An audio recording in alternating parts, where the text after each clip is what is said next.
प्रभु यीशु मसीह के पवित्र और सामर्थी नाम में जय मसीह की। मैं आप सबों का आज के इस आराधना में स्वागत करती हूँ। विशेषकर उन सभी भाई बहनों का जो हमारे साथ पहली बार इस आराधना में जुड़े हैं। आइए हम मिल करके परमेश्वर की आराधना करें। आइए हम प्रार्थना करें। धन्यवाद यीशु मसीह, आज के इस पवित्र और सुंदर दिन के लिए हम आपका धन्यवाद देते हैं। आपकी पवित्र आत्मा की सामर्थ हमारे साथ है। हम धन्यवाद देते हैं पिता कि आपकी उपस्थिति निरंतर हम पर बनी रहती है। हम आज की आराधना को आपके पवित्र और सामर्थी हाथों में सौंप देते हैं। हम में से प्रत्येक के साथ आप बातचीत करें। हर एक बीमार को आप चंगाई दें पिता प्रभु। हर एक बंधनों को आप तोड़िए पिता परमेश्वर। हम आपका धन्यवाद देते हैं और धन्यवाद के साथ इस प्रार्थना को मांगते हैं मसीह यीशु के पवित्र और सामर्थी नाम में, आमीन। Glory to God.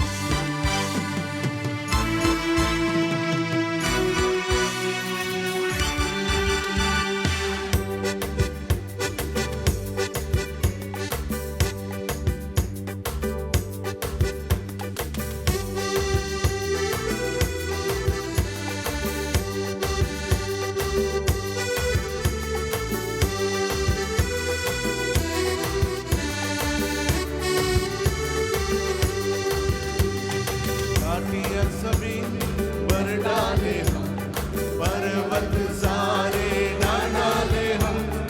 तेरा है जो सीधा करे, राजमार्ग समतल करे। काटिया सभी पर डाले हम, पर्वत सारे ना डाले हम। तेरा है जो सीधा करे, राजमार्ग समतल करे। राजा आ रहा तैयार हो, राजा आ रहा तैयार हो। यीशु आ रहा आगे हम बढ़े, यीशु आ रहा आगे हम बढ़े। काटिया सभी भर डाले हम, पर्वत सारे ना डाले हम। तेरा है जो सीधा करे, राजमार्ग समतल करे।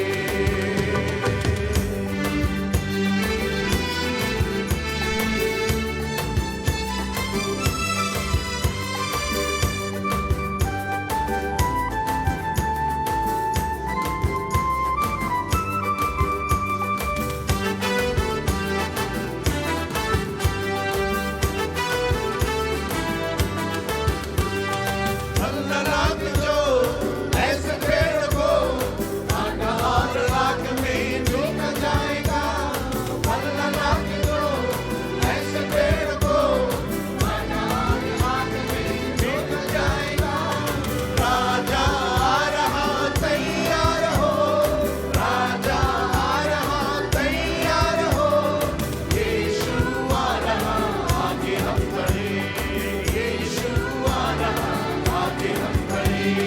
काटिया सभी भर डाले हम, पर्वत सारे ना डाले हम। तेरा है जो सीधा करे, राजमार्ग समतल करे। काटिया सभी भर डाले हम, पर्वत सारे ना डाले हम। तेरा है जो सीधा करे, राजमार्ग समतल करे।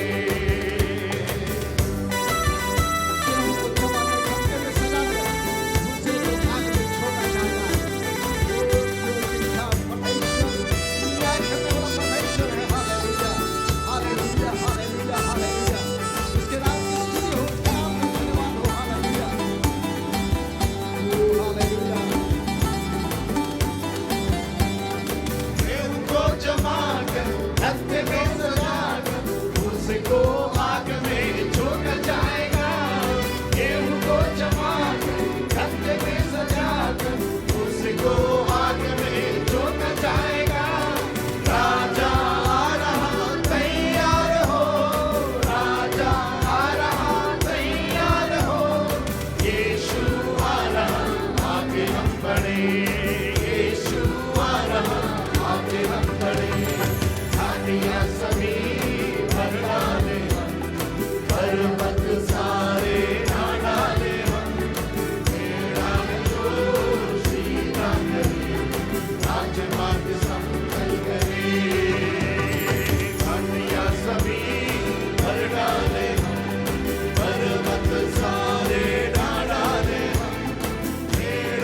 धरती भी सारी गल जाएगी, उसके लिए अंबर जल जाएगा।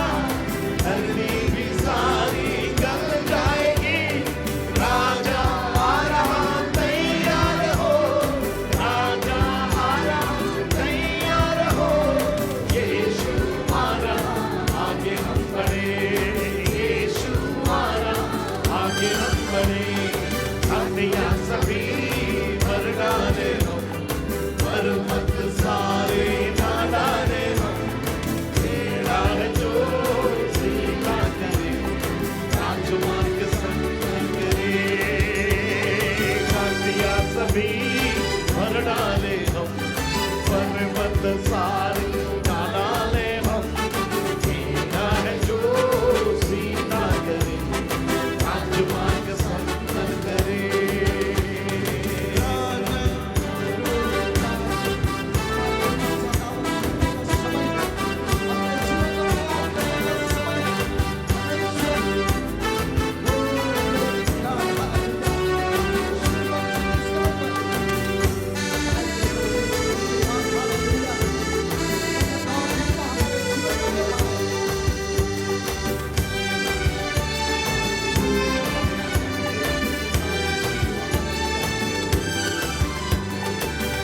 मन से निष्कलंक बन जिएंगे, प्रभु में आगे बढ़ेंगे। शुद्ध मन से निष्कलंक बन जिएंगे, प्रभु में आगे बढ़ेंगे। राजा आ रहा तैयार हो, राजा आ रहा तैयार हो। यीशु आ रहा आगे हम बढ़े, यीशु आ रहा आगे हम बढ़े। हड्डियां सभी भर डाले हम, पर मत सारे ना डाले हम। तेरा है जो सीधा करे, राजमार्ग संपन्न करे। हड्डियां सभी भर डाले हम, पर मत सारे ना डाले हम। तेरा है जो सीधा करे, राजमार्ग संपन्न करे।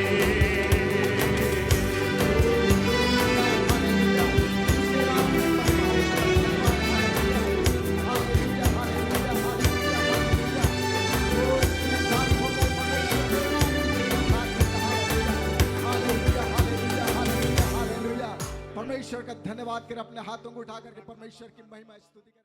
परमेश्वर का धन्यवाद हो आज के इस दिन के लिए कि हम परमेश्वर के वचन को सुनने पा रहे हैं। प्रभु यीशु मसीह जब सेवकाई कर रहा था, अपने शिष्यों को एक दिन कहा, मत्ती 16 अध्याय 13 पद से आगे, यीशु कैसरिया फिलिपी के देश में आया और अपने चेलों से पूछने लगा, लोग मनुष्य के पुत्र को क्या कहते हैं? उन्होंने कहा, कुछ तो यूहन्ना बपतिस्मा देने वाला कहते हैं, और कुछ एलिया, और कुछ यिर्मयाह या भविष्यवक्ताओं में से कोई एक कहते हैं। यीशु मसीह ने उनसे कहा, परंतु तुम मुझे क्या कहते हो? लगभग 3.5 वर्ष तक यीशु मसीह के चेले यीशु के साथ में रहे हैं, और प्रभु यीशु मसीह जानना चाह रहा था कि लोग यीशु मसीह के विषय में क्या कहते हैं।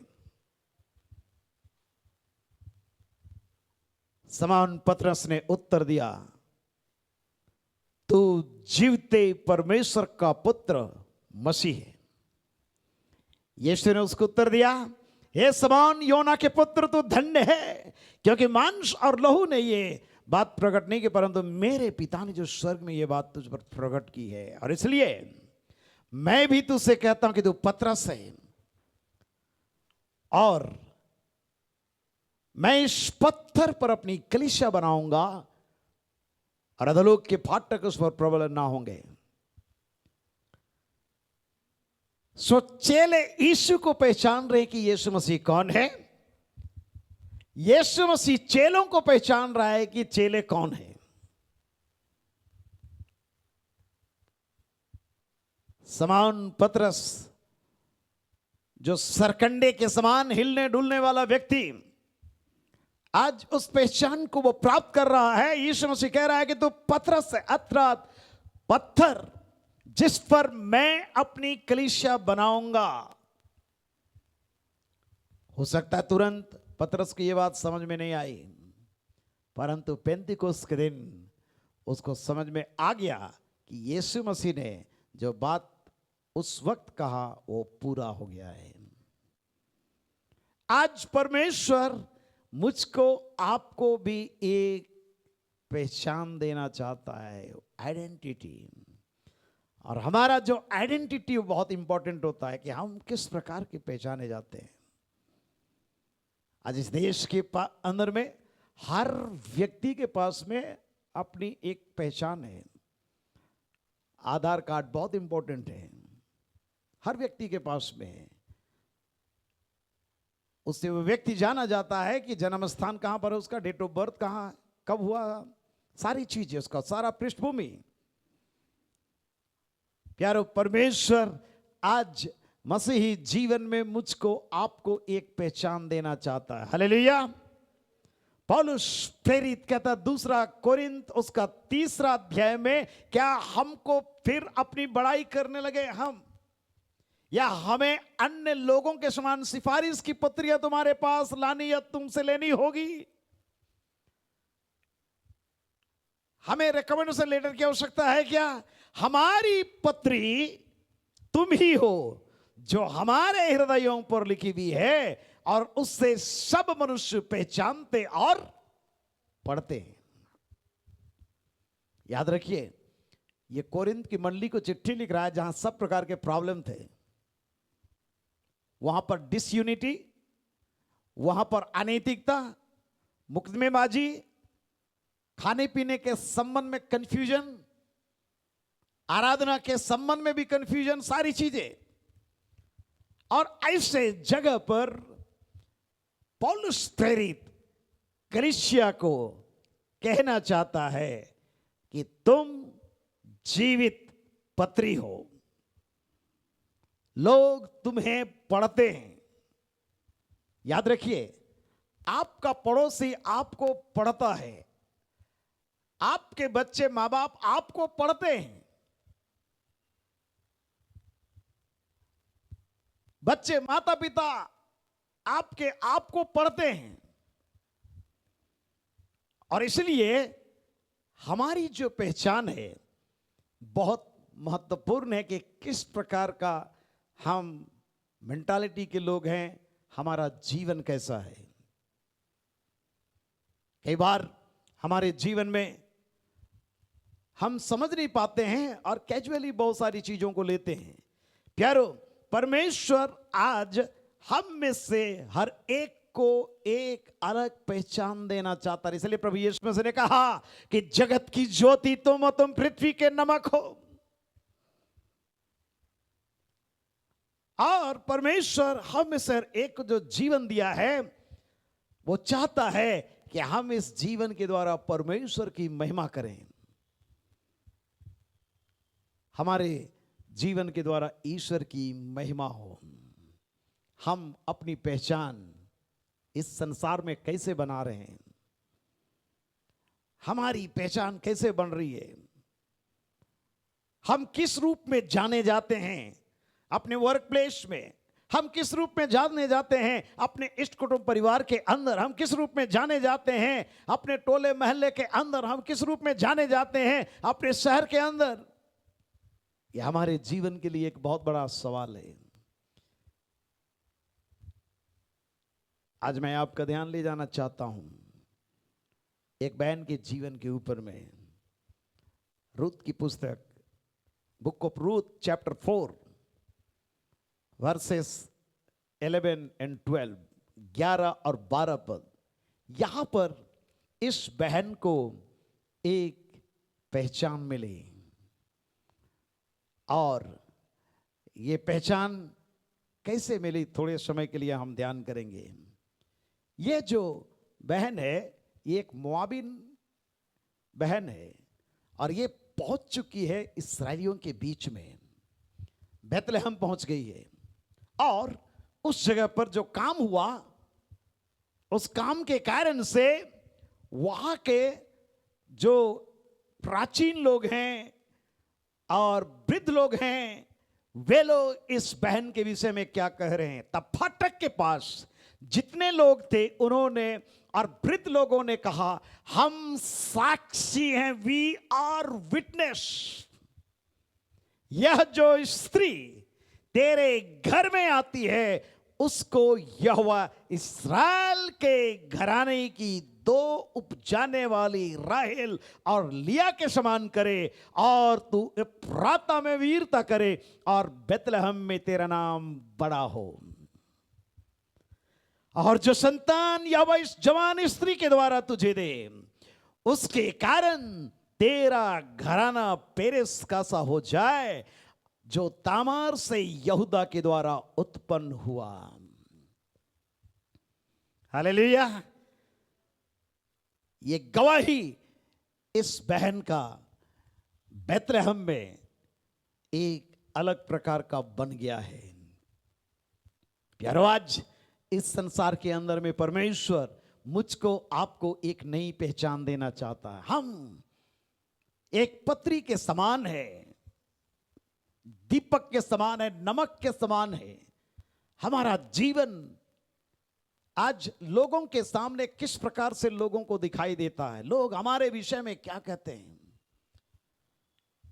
बारंबार इस बात को हमें सोचने मंथन करने की आवश्यकता है कि हमारी पहचान, हम जिस जगह पर कार्य करते हैं, किस प्रकार से है। प्यारो, परमेश्वर हम में से हर एक को आशीष देने पाए। रूत का जो जीवन था बहुत ही आदर्शमय जीवन था। अगर आप पढ़ेंगे पहला अध्याय से रूत की पुस्तक को, तो आपको सारी घटनाएं मालूम होंगी कि किस प्रकार से उन दिनों में न्यायी लोग न्याय करते थे। उन दिनों में देश में जब अकाल पड़ा, तब यहूदा के बेतलहम का एक पुरुष अपनी स्त्री और दोनों पुत्रों को संग लेकर के मोआब देश में जाकर के परदेसी होकर के रहने लगा। और उस पुरुष का नाम इलीमेलेक और उसकी पत्नी का नाम नौमी और उसके दो बेटों का नाम महलोन और किल्योन थे। ये एफ्राती थे, अर्थात यहूदा के बेतलहम के रहने वाले थे। वे मोआब देश में आकर वहां रहे। और नौमी अपनी पत्नी इलीमेलेक जो था, वो नौमी का जो पत्नी वो मर गया और नौमी के दोनों पुत्र रह गए। और उन्होंने एक मोआबिनी स्त्री से विवाह कर लिया। एक का नाम ओरपा, दूसरी का नाम रूत था, दोनों बेटे। फिर वहां कोई 10 वर्ष तक ये लोग जिंदा थे। महलोन किल्योन दोनों मर गए और नौमी अपने दोनों पुत्रों और पति से रहित हो गई। 10 वर्ष का जो समय होता है कम नहीं होता है। और उसके बाद की घटना हम देखते हैं, तब वह मोआब के देश में ये सुनकर कि यहोवा ने अपनी प्रजा के लोगों की शुद्धि लेके उन्हें भोजन वस्तु दी है, उस देश से अपनी दोनों बहुओं समेत लौट जाने को चली। अतः अपनी दोनों बहुओं समेत उस स्थान से जहां रहती थी निकली। उन्होंने यहूदा देश को लौटाने का जाने का मार्ग लिया। नौमी ने अपनी दोनों बहुओं से कहा, तुम अपने अपने मायके लौट जाओ, और जैसे तुमने उनसे जो मर गए हैं और मुझसे भी प्रीति की है, वैसे ही यहोवा तुम्हारे ऊपर कृपा करे। यहोवा ऐसा करे कि तुम फिर अपने अपने पति के घर में विश्राम पाओ। तब उसने उनको चूमा और वे चिल्ला चिल्ला करके रोने लगी। और उससे कहा, निश्चय हम तेरे संग तेरे लोगों के पास चलेंगे। नौमी ने कहा, हे मेरी बेटियों, लौट जाओ। तुम मेरे संग क्यों चलोगी? क्या मेरी कोख में और पुत्र हैं जो तुम्हारे लिए पति हो? हे मेरी बेटियों, लौट जाओ, चली जाओ, क्योंकि मैं पति करने को बूढ़ी हूं। चाहे मैं कहती भी कि मुझे आशा और आज की रात मेरे पति होता भी और मेरे पुत्र भी होते, तो भी क्या तुम उनके सयाने होने तक आशा लगाए तुम बैठे रहेगी और उनके निमित्त पति करने से रुकी रहेगी? हे मेरे बेटियों, ऐसा ना हो, क्योंकि मेरा दुख तुम्हारे दुख से बढ़कर है। देखो यहोवा का हाथ मेरे विरुद्ध उठा है। तब वे फिर से कहने लगी और इस प्रकार से हम देखते हैं ओरपा ने तो अपनी सास को चूमा और उनसे अलग हो गई, वापस चले गए। लेकिन आगे हम देखते हैं रूत बोलती है, पद संख्या 1 अध्याय रूत की पुस्तक उसका 16 पद से आगे रूत बोली, तुम मुझसे यह विनती ना कर कि मुझे त्याग या छोड़ करके लौट जा, क्योंकि जिधर तू जाए उधर मैं जाऊंगी, जहां तू टिके वहां मैं भी टिकूंगी। तेरे लोग मेरे लोग होंगे और तेरा परमेश्वर मेरा परमेश्वर होगा। जहां तू मरेगी वहां मैं भी मरूंगी और वही मुझे मिट्टी दी जाएगी। यदि मृत्यु छोड़ और किसी कारण में तुझसे अलग हूं तो यहोवा मुझसे वैसा ही वरन उससे भी अधिक करे। प्यारो, ये कदम बहुत टफ कदम था। इस कदम को कह सकते हैं हम एक ऐसा दृढ़ कदम, समर्पण, जो आज परमेश्वर कलीसिया के अंदर में देखना चाहता हमारे जीवन में। और रूत की गवाही कैसे बनी, कैसे वहां के लोगों ने देखा और कहा, ये स्त्री तेरे घर में आती है, यह इस्राएल के घराने की दोप जाने वाली राहेल और लिया के समान करे।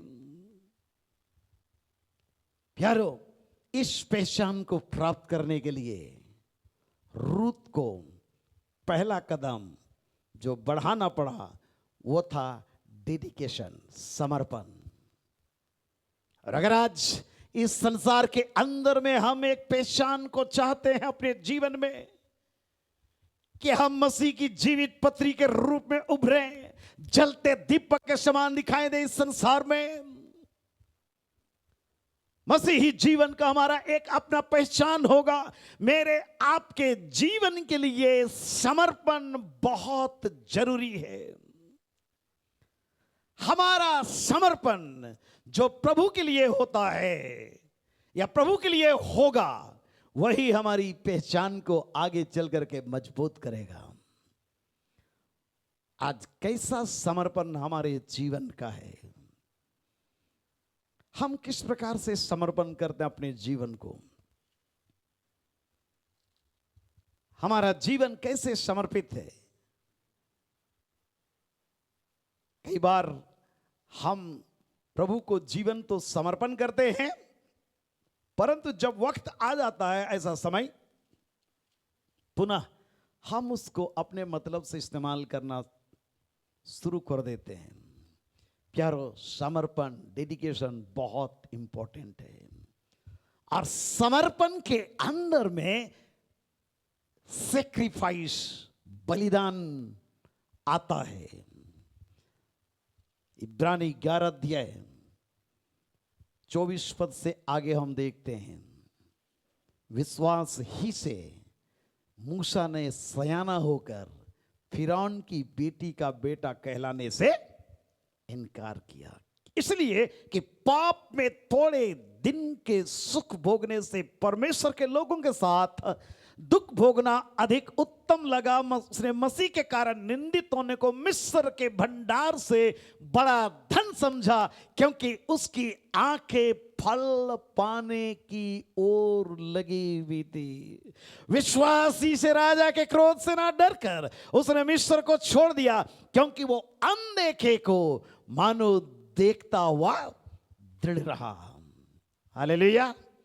जब हम समर्पण करते हैं तो हमारे जीवन में बहुत बड़ा एक सेक्रीफाइस, बलिदान उसके साथ में जुड़ता है, जो मूसा के जीवन से हम देखते हैं।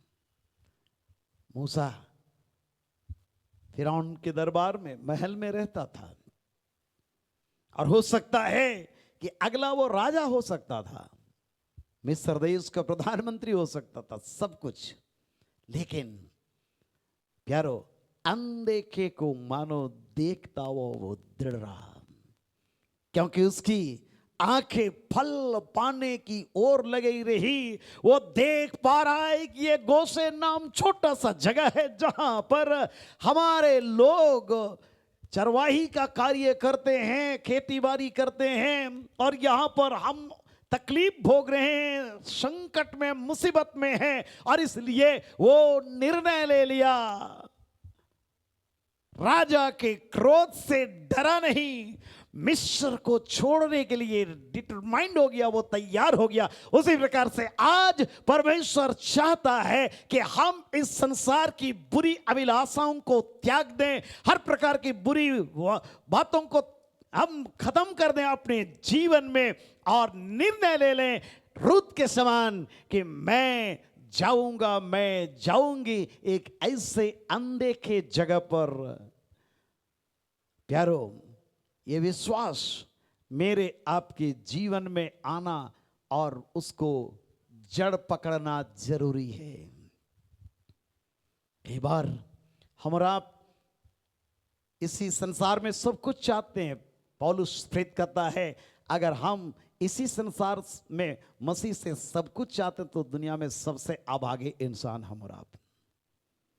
पतरस प्रेरित एक दिन प्रभु यीशु मसीह को बोला, यीशु मसीह आपने बुलाया, हमने जाल छोड़ के, सब कुछ छोड़ करके, घर दरवाजा छोड़ के आप भी पीछे चले आए, हमें क्या मिलेगा? कुछ तो दिखाई नहीं दे रहा है। आप जब रहते हैं हमें रोटी मिलती है, आप नहीं रहने से हमको रोटी भी ढूंढना पड़ता है।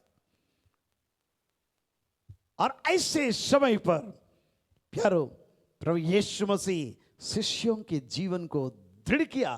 आज परमेश्वर मेरे आपके जीवन को भी दृढ़ करना चाहता, और वो चाहता है कि हम इस संसार में भौतिक चीजों को देख करके नहीं, लेकिन अनदेखे चीजों को देख करके हम विश्वास करें, समर्पण करें अपने जीवन को उस महान परमेश्वर के हाथों में। थोड़ा सा क्लेश उस महिमा के सामने कुछ भी नहीं है। इस संसार में हो सकता दुख और तकलीफ मेरे और आपके जीवन के अंदर में आएगी। कई बार हम ऐसे परिस्थिति में पहुंचेंगे जब हम यीशु मसीह की इनकार करेंगे और हम सौंपे जाएंगे महासभाओं में, हमारे ऊपर में झूठे आरोप लगाए जाएंगे, लेकिन दृढ़ता के साथ में थामे रहे। वो परमेश्वर पवित्र आत्मा को देगा, हमारे जीवन को आशीष देगा और हमारे जीवन में एक नया कार्य करेगा। हमारे समर्पण के मुताबिक वो हमारे जीवन में आश्चर्य कर्म को करेगा। हालेलुया। रूत का समर्पण रूत के जीवन में एक नई पहचान को दिया। आपका समर्पण जो प्रभु के लिए होगा, आपका समर्पण जो परमेश्वर के वचन के लिए होगा, आपका समर्पण जो परमेश्वर के सामर्थ्य हाथ में होगा, वही आपके भविष्य का लक्ष्य को निर्धारित करेगा। समर्पण बहुत जरूरी है। कर्ता समर्पण आत्मा और जीवन।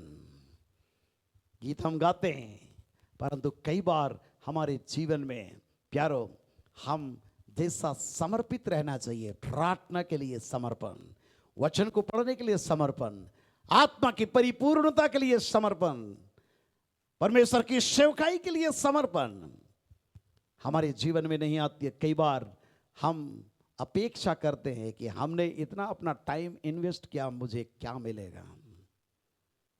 अपना दिमाग लगाया, मुझे क्या मिलेगा?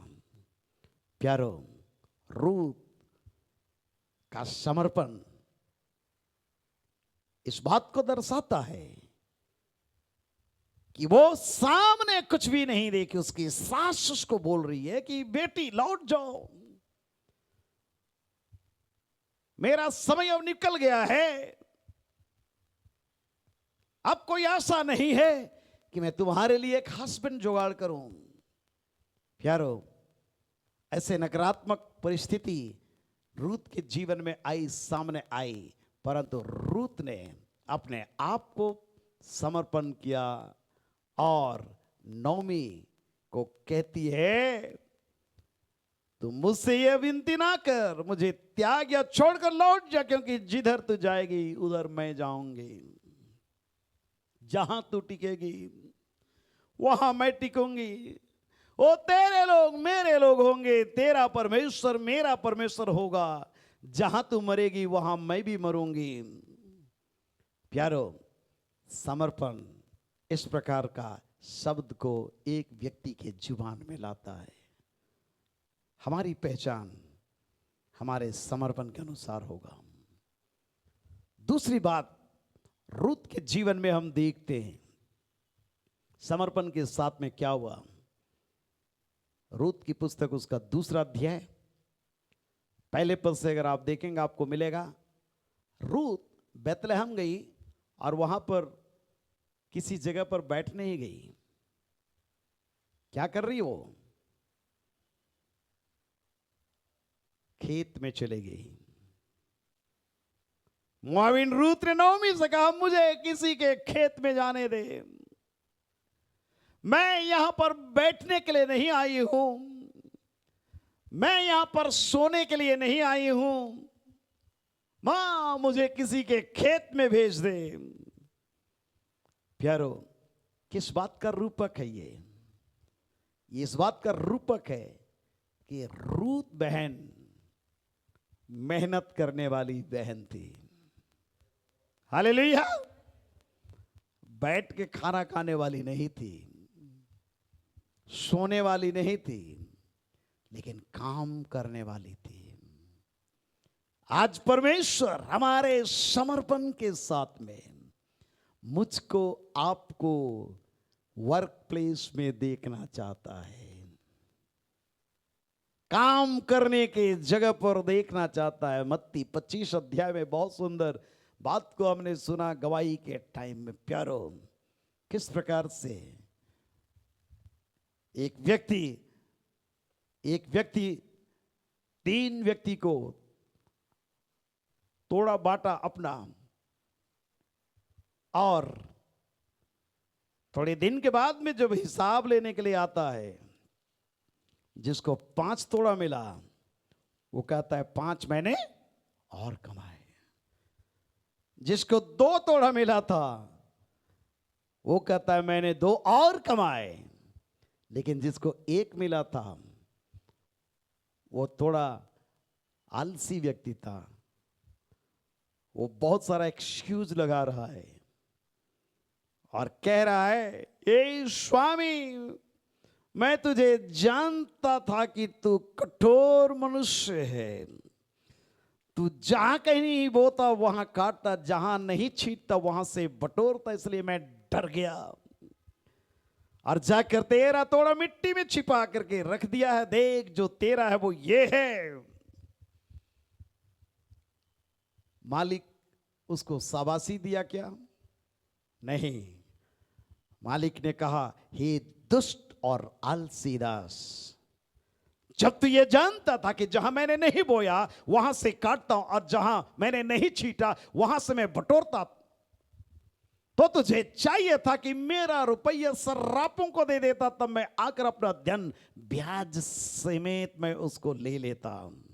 इसलिए वो तोड़ा उससे ले लो, और जिसके पास 10 तोड़े हैं उसको दे दो, क्योंकि जिसके पास है उससे और दिया जाएगा, और जिसके पास बहुत हो जाएगा, परंतु जिसके पास नहीं है उससे वह भी जो उसके पास है ले लिया जाएगा। इस निकम्मे दास को बाहर के अंधेरे में डाल दो जहां रोना और दांत पीसना होता। मतलब ये इस बात को सिखलाता बतलाता प्यारो कि परमेश्वर ये जीवन दिया है, उम्र दिया है, लाइफ दिया है, वो चाहता है कि हम इसको अच्छे कामों में इन्वेस्ट करें, मेहनत करें।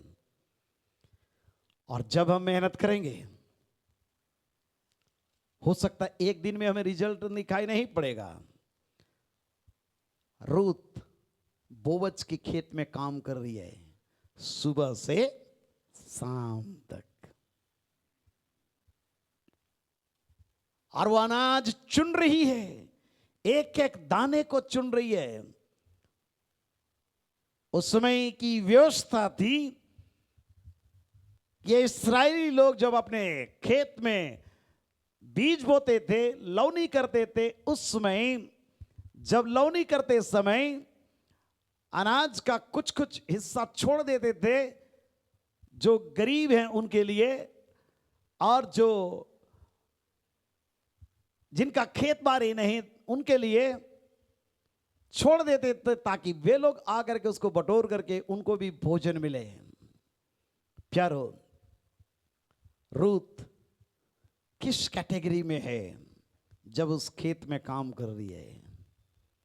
वो एक विधवा बहन है, एक कंगाल के कैटेगरी में है, एक अनाथ के कैटेगरी में है। परंतु परमेश्वर के वचन में लिखा है, परमेश्वर अनाथों के घर को बसाने वाला परमेश्वर है, विधवा का न्याय चुकाने वाला परमेश्वर है। और इसलिए आज के संदर्भ में अगर हम अपनी पहचान को बनाना चाहते हैं तो समर्पण इंपॉर्टेंट है, उसके साथ में कड़ी मेहनत बहुत इंपॉर्टेंट है। जब हम मेहनत करेंगे परमेश्वर आशीषों की भरपूरी हम में से हर एक को देगा। और इसलिए जवान युवती, आप पढ़ाई लिखाई करते हैं, आप मेहनत करें, मेहनत करें, मेहनत करें, मेहनत करें। परमेश्वर आपको उसका प्रतिफल देगा, परमेश्वर आपको रिजल्ट देगा। बहाने ना लगाएं, मेहनत करें। मेहनत जब हम करेंगे प्यारो, परमेश्वर आशीष की भरपूरी हम में से हर एक को देगा। यूहन्ना 21 अध्याय में हम देखते हैं पतरस मछली पकड़ने के लिए रात भर मेहनत किया लेकिन हिम्मत नहीं छोड़ा। भोर के समय में अपने साथियों के साथ में वो मछली पकड़ने के लिए कोशिश कर रहा है, पूरी रात हिम्मत नहीं छोड़ा। और जो ही भोर हुआ यीशु मसीह उनके पास में प्रकट हो गया। और जब यीशु मसीह प्रकट हुआ, यीशु मसीह पतरस और उसके साथी लोगों से पूछा, क्या तुम्हारे पास में कुछ खाने पीने के लिए कुछ है? ये लोग अपने प्रॉब्लम को शेयर करते हैं। हमने सारी रात मेहनत की, कुछ भी नहीं पकड़ा, लेकिन प्रभु यीशु मसीह उनकी मेहनत को देखा और कहा, एक काम करो, दाहिनी ओर जाल डालो तो तुम पाओगे। जब उन्होंने जाल डाला यीशु मसीह के आदेश के अनुसार, लिखा है मछलियों की बहुतायत के कारण उससे खींच नहीं पा रहे थे। 153 बड़ी मछली उन्होंने पकड़ा।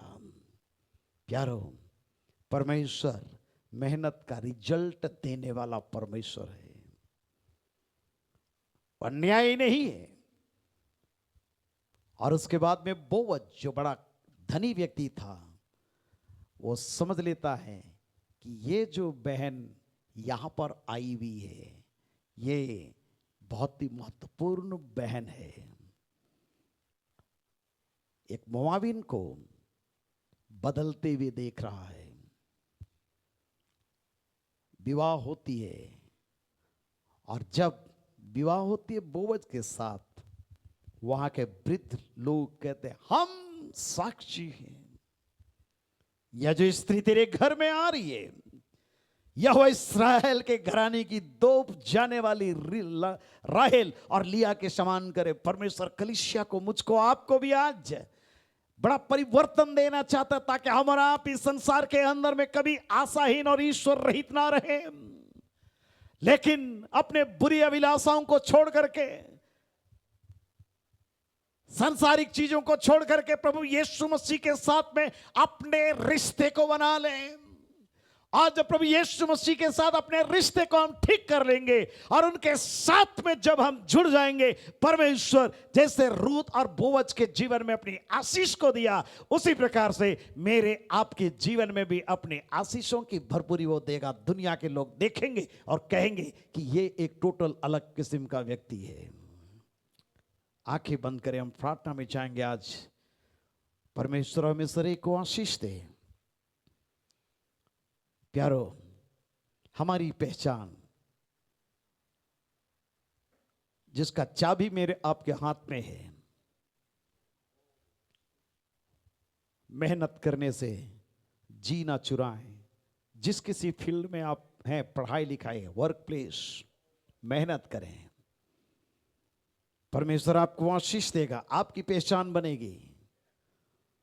जब आप अपने दफ्तर में जाते हैं, आप अपने दफ्तर में अगर आपका टाइम है 9 बजे पहुंचना, आप 8:45 बजे पहुंच जाएं।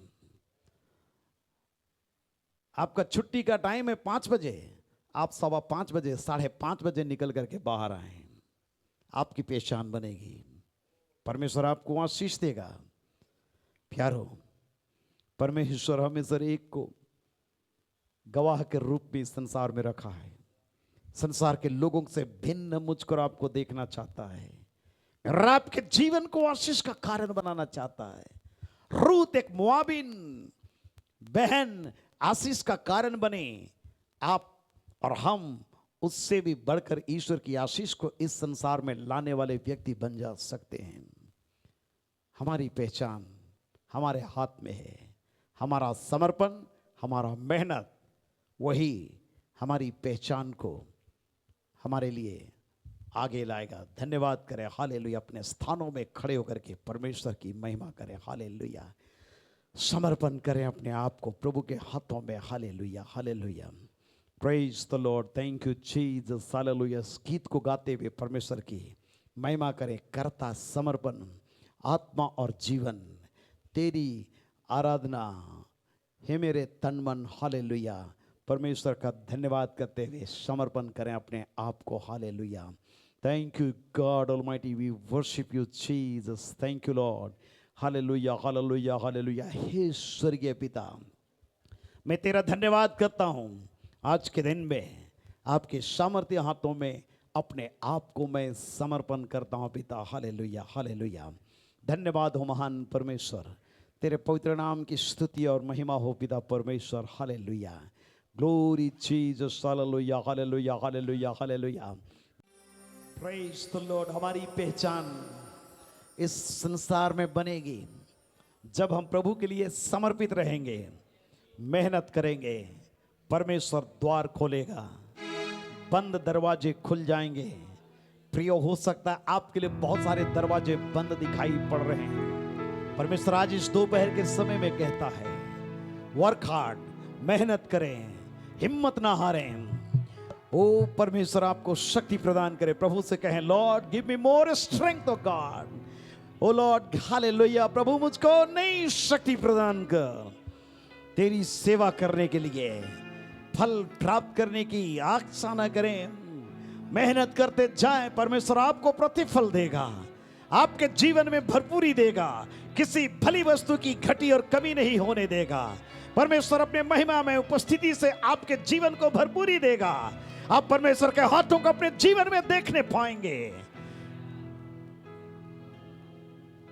मोआब की शक्ति आपको बांधने ना पाए,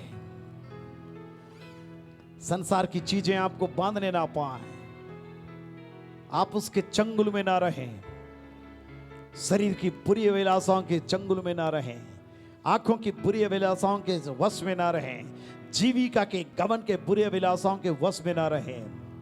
स्वतंत्र हो जाएं, हालेलुया। समर्पण करें अपने आप को और कहें, प्रभु मुझे आजाद कर दे, इस संसार की सब प्रकार की बुरी अभिलाषाओं से मुझको छुटकारा दे। मैं नहीं जानता आपके जीवन में कौन सारा बंधन है, लेकिन यहां पर मैं महसूस कर रहा हूं बहुत सारे बंधन आपके जीवन में जिससे छुटकारा आपको नहीं मिल रहा है। आप निर्णय करना चाहते हैं लेकिन असफल हो रहे हैं। परमेश्वर से आज इस दोपहर के समय में कहें, प्यारे परमेश्वर, मेरे जीवन के अंदर में एक नया कार्य कर, मुझको आजाद कर दे, मुझको आजाद कर दे। मोआब की शक्ति को तोड़ करके खत्म कर दे, खत्म कर दे, खत्म कर दे।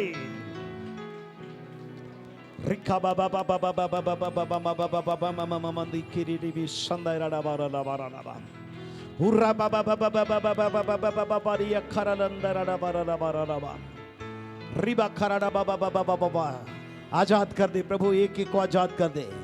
O God almighty, praise the Lord, set free everyone, O God, hallelujah.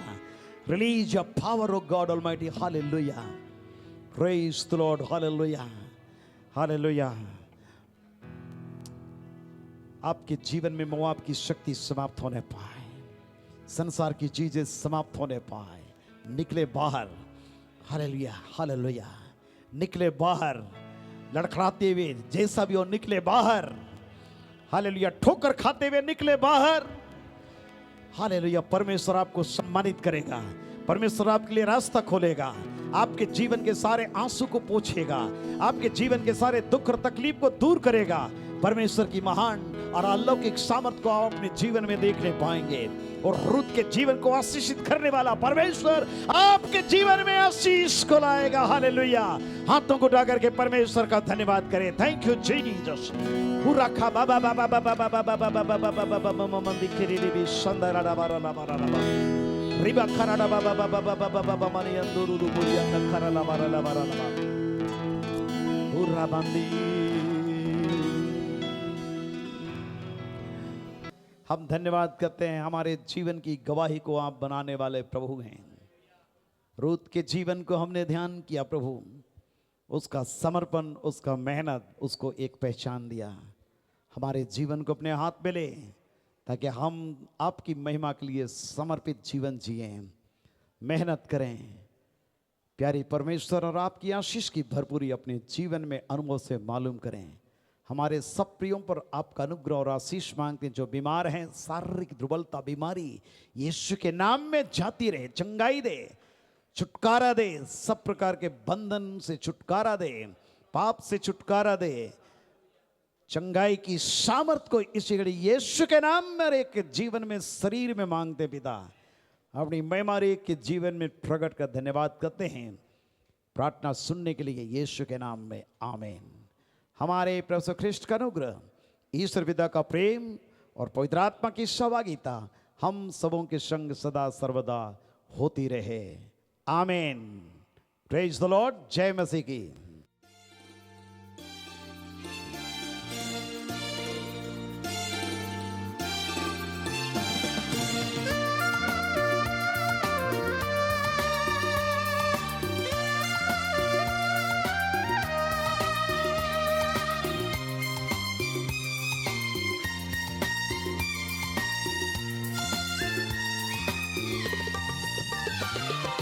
आओ आओ भाइयों बहनों, सुन लो यीशु की पुकार। आओ आओ भाइयों बहनों, सुन लो यीशु की पुकार। आओ आओ भाइयों बहनों, सुन लो यीशु की पुकार।